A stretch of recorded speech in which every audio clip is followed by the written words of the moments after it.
E aí, pessoas, como vão vocês, meus amorinhos?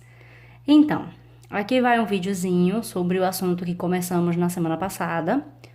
Eu mandei para vocês um vídeo de um outro professor e só para introduzir o assunto a respeito da botânica. E de agora em diante os vídeos serão meus, tá? Então, deem um feedbackzinho, deixem o like de vocês, mesmo se vocês não gostarem, deixem um like, por favor, né? Façam uma professora feliz. E vamos ao nosso assunto, né?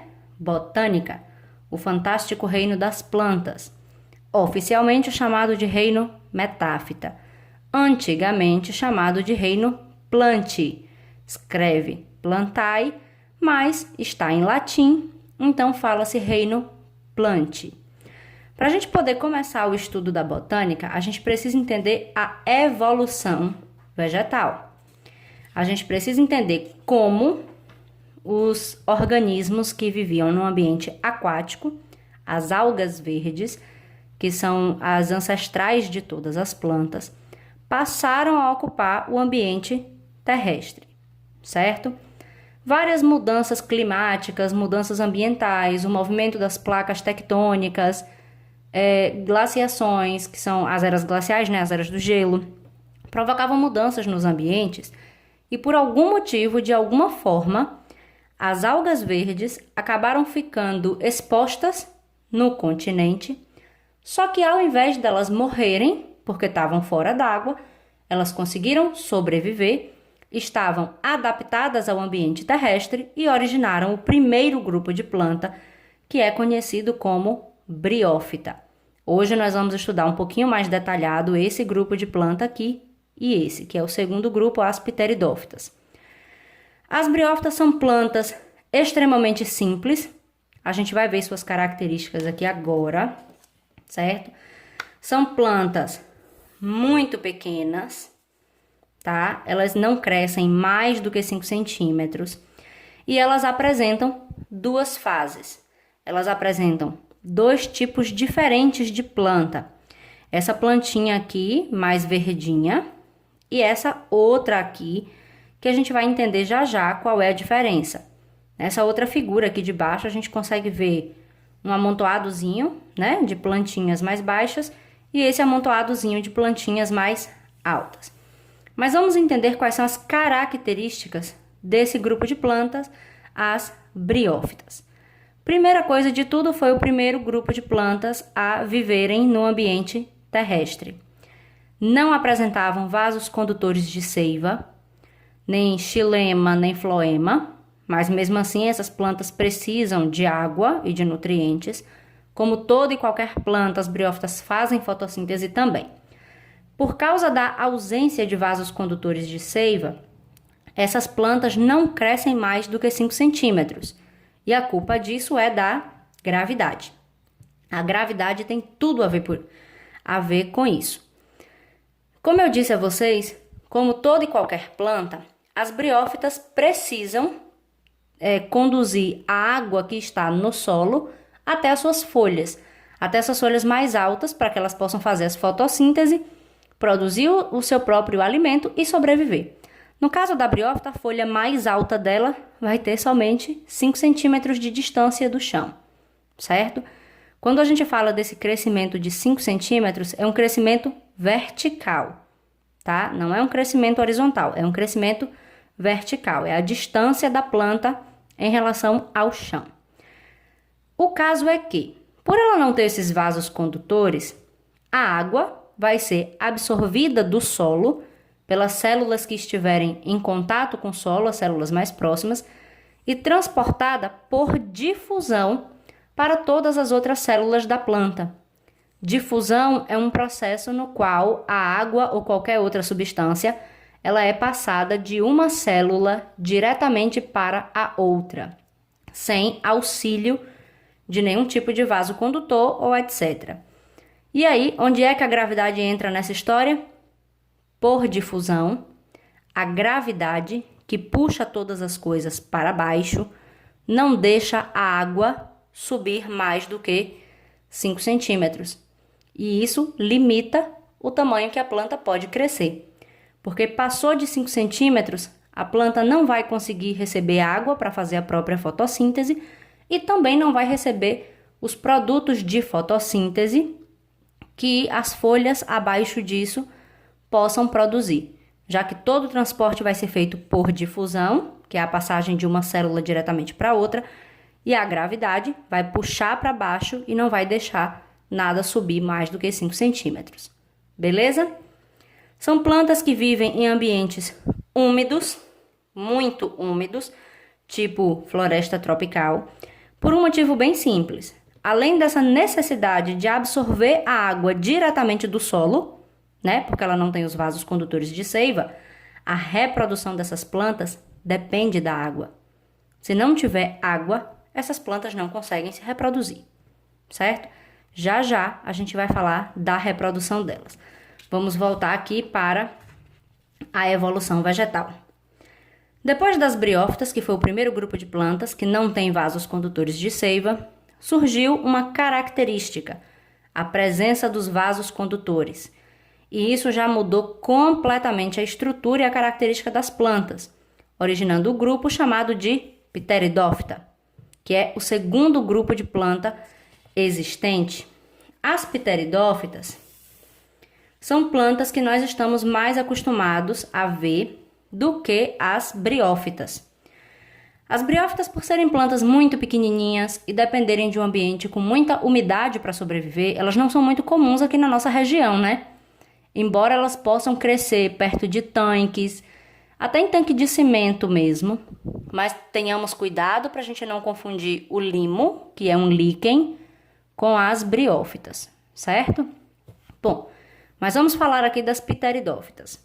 As pteridófitas são o segundo grupo de planta, é mais comum para a gente. A samambaia é uma pteridófita, né, que a gente conhece aqui como feto, o povo costuma ter bastante em casa. A avenca, o xaxim, várias plantas que são muito comuns, são bem mais comuns do que as briófitas. Elas possuem vasos condutores de seiva, então elas conseguem ter raízes, emitir suas raízes para o solo, absorver água e transportar essa água a alturas consideráveis, certo? Então, essas pteridófitas, elas já não têm a limitação de tamanho que as briófitas tinham, beleza? Elas podem ter um grande porte. Como elas foram as primeiras plantas a terem os vasos condutores de seiva, esses vasos, eles são muito primitivos, eram vasos, como é que eu posso dizer, diferentes das plantas mais evoluídas, das angiospermas, não era xilema e nem floema, eram vasos chamados de traqueias. E por causa disso, essas plantas são também chamadas de traqueófitas. E essa palavrinha aqui, meu irmão, é uma palavrinha que o Enem adora. Ele não vai falar as pteridófitas não sei o que, não sei o que. Não. Ele vai falar as traqueófitas são plantas que vivem em um ambiente assim, assim, assim. Certo? Para quê? Só para complicar a vida de vocês. Certo? Então, quando vocês virem essa palavrinha aqui, traqueófitas, estamos falando de pteridófitas. Beleza? Uma característica dessas plantas é que elas apresentam um caule subterrâneo, podem ter grande porte, como eu já disse a vocês, vivem em ambientes quentes e úmidos, ou seja, floresta tropical, como a gente tem muito aqui no Brasil. E um detalhe, essas plantas continuam tendo a sua reprodução dependente de água, completamente dependente de água, certo? Vamos também já já ver a reprodução delas. Voltando para a nossa evolução vegetal aqui, vamos chamar a atenção para uma coisa. Briófitas e pteridófitas são plantas classificadas como criptógamas. O que é que isso quer dizer? Cripto significa escondido. Gamos vem de gameta. Gameta está relacionado com a reprodução. Quer dizer que briófitas e pteridófitas vão ter a sua reprodução, a fecundação, acontecendo escondida, tá? Enquanto gimnospermas e angiospermas são chamadas de fanerógamas. Fânero significa aparente e gamos vem de gameta. Então, essas plantas elas já têm gametas aparentes. O que é que vai mudar das pteridófitas para a gimnosperma para mudar esse grupo inteiro? O aparecimento dessas duas características aqui, o grão de pólen e a semente. Das gimnospermas para as angiospermas, mais duas características novas, a presença de uma flor e de um fruto. Isso daqui, gente, essa estrutura que eu estou apresentando para vocês, a evolução vegetal, ela é chamada de cladograma. E ela serve para a gente estudar a evolução de qualquer grupo de ser vivos. Planta, animal, fungo, bactéria, protozoário, qualquer grupo. E como é que ele funciona? Ele tem essa linha, né, na diagonal, que representaria o equivalente à passagem do tempo, à evolução do tempo. E essas linhas laterais aqui, que simbolizam os grupos que vão aparecendo a partir de cada característica nova que surge. E aí o que é que acontece? Quando eu tenho uma característica nova, significa que tudo a partir daqui vai apresentar essa característica. Por exemplo, quando eu coloco aqui, antes das briófitas, qual é a característica novidade que eu tenho aqui? As plantas vivendo no ambiente terrestre. Então, significa que todo grupo de ser vivo que aparecer daqui em diante, todo grupo de planta, no caso, já que estamos estudando um cladograma de evolução vegetal, todo grupo que aparecer daqui para cima vai viver no ambiente terrestre. Aí, qual é o primeiro grupo? Briófita. Ponto. Aí, entre briófitas e pteridófitas, eu tenho aqui a presença de vasos condutores de seiva. Quer dizer que, a partir daqui, todos os grupos terão os vasos condutores. Quem são eles? Pteridófita, gimnosperma, angiosperma. Todo mundo tem. Quem não tem? A briófita. Entre a pteridófita e a gimnosperma, temos duas características. O grão de pólen e a semente. Quer dizer que daqui em diante, todo mundo tem. Gimnosperma e angiosperma tem semente e tem grão de pólen. Pteridófita e briófita não tem. Entre gimnosperma e angiosperma, nós temos a flor e o fruto. Tudo daqui para diante tem, somente as angiospermas. Daqui para baixo, ninguém tem. Ou seja, nenhum dos três vai apresentar flor e fruto. Então, isso significa que aquela planta que a gente aprende lá na escolinha primária, que tem raiz, caule, folha, flor e fruto, são apenas as angiospermas. Porque as outras não tem nem flor e nem fruto. Beleza? Então, alguma dúvida disso aqui, meus amores, escrevam, deixem nos comentários ou peçam para os líderes de sala enviar para o WhatsApp. Beleza? Voltando aqui para as briófitas, vamos estudar agora a reprodução dessas plantas, beleza? A reprodução de briófita e pteridófita vai ter muita característica em comum, certo? A começar aqui, a reprodução das duas plantas acontece pelo que a gente chama de ciclo alternante, ou seja, há uma alternância de geração na qual uma fase origina outra fase quando se reproduz. Existem dois tipos de plantas diferentes quando esses organismos se reproduzem, e um origina o outro. Esses dois tipos de plantas são chamados de gametófito, a planta que vai produzir os gametas, que vão ter nomes especiais, ou esporófito, a planta que vai produzir os esporos. O gametófito produz gameta, então a gente classifica que ele realiza uma reprodução sexuada. O esporófito produz esporos, ele realiza uma reprodução assexuada. Isso vale tanto para briófitas como para pteridófitas, certo? Vamos estudar agora a reprodução específica das briófitas, tá? Deixa eu botar para o lado de cá, que eu acho que fica menos confuso. A reprodução das briófitas, como eu acabei de dizer a vocês, ela vai contar com duas fases. Essa fase aqui, até aqui especificamente, até aqui, somente essa parte aqui, é chamada de gametófito e aqui nós temos o gametófito feminino, tá? Essa parte daqui é o esporófito. Cada um deles vai realizar um tipo de reprodução diferenciada, certo? Vamos começar pela reprodução assexuada,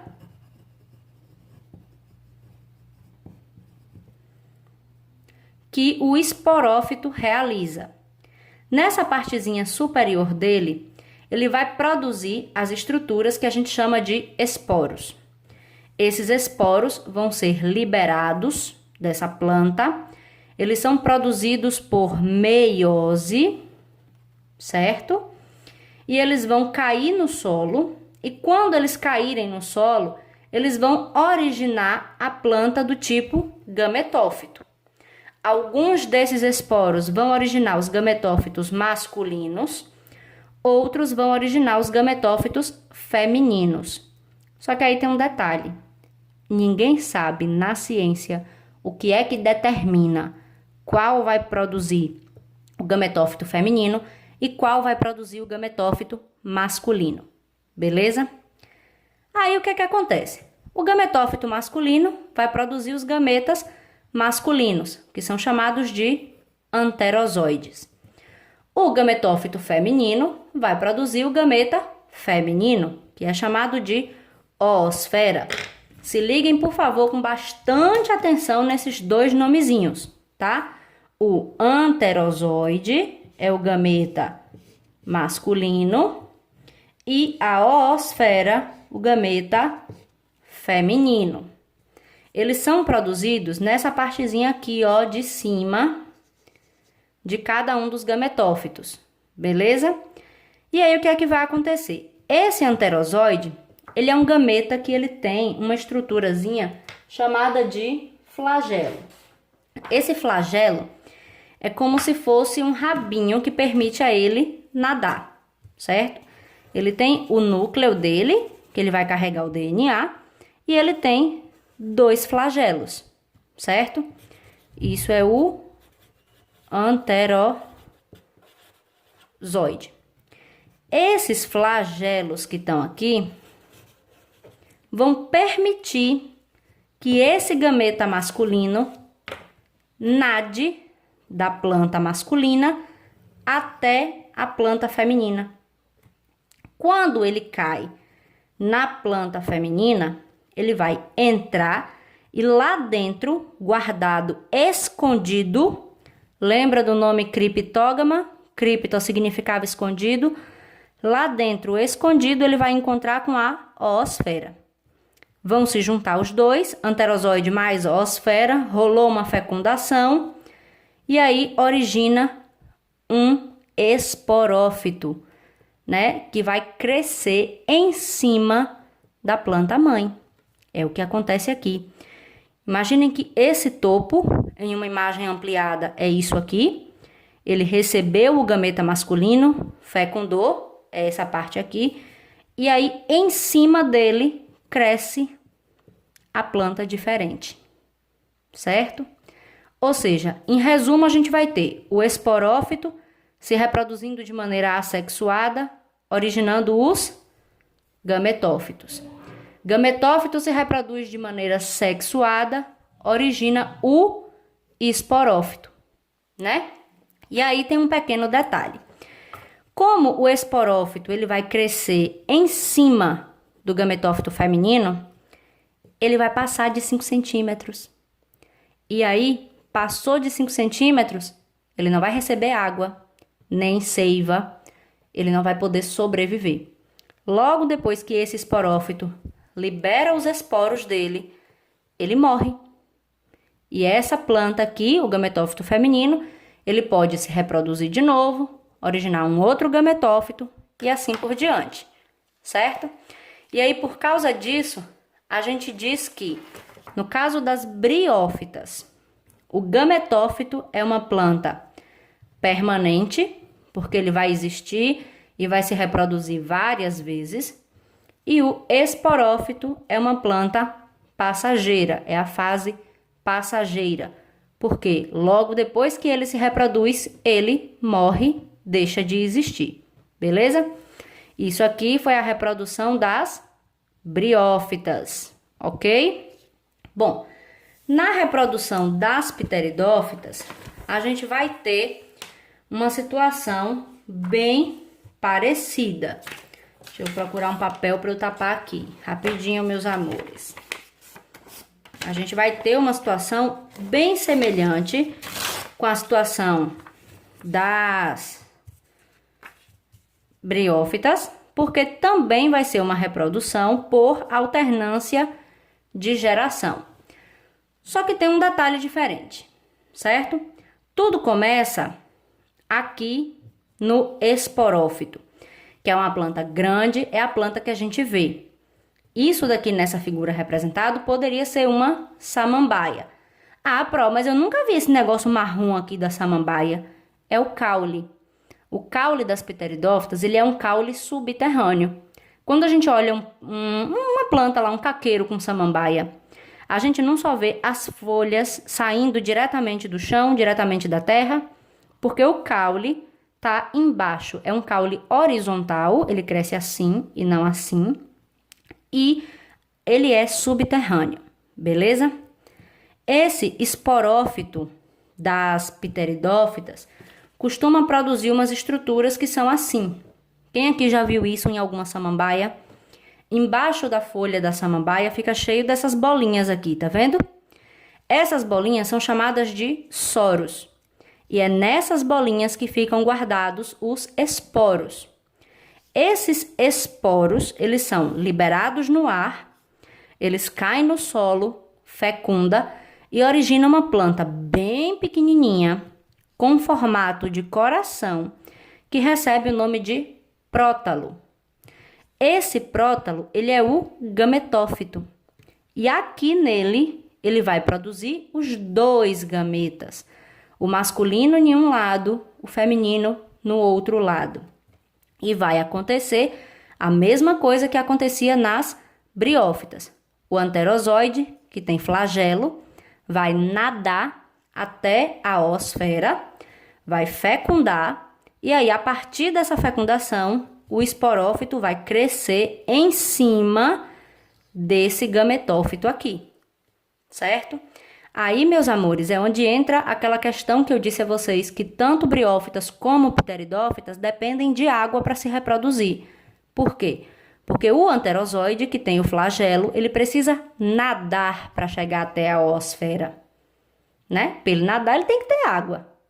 No caso da briófita, é uma planta muito baixinha, 5 centímetros, ele consegue nadar tranquilamente.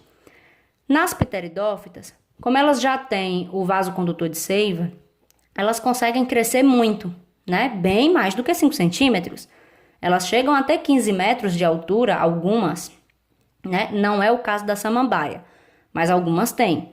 E aí o que é que vai acontecer? Esse prótalo, ele é uma planta em formato de coração, que ela cresce assim, na horizontal, rente ao chão, rente ao solo.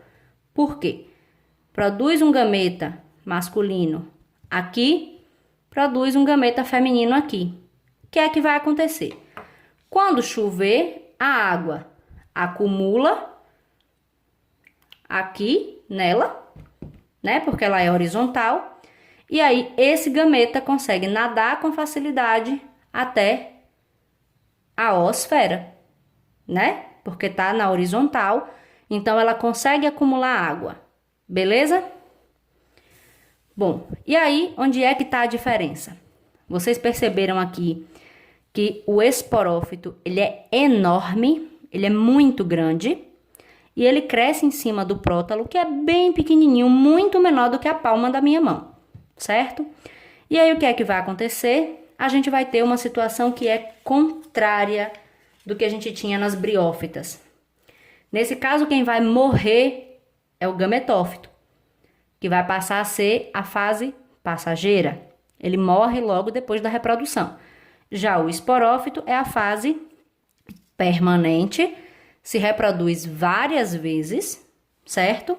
E vai continuar produzindo diversos soros, cheios de esporos, liberando esses esporos no ambiente, originando novos prótalos e começando o ciclo reprodutivo todo de novo.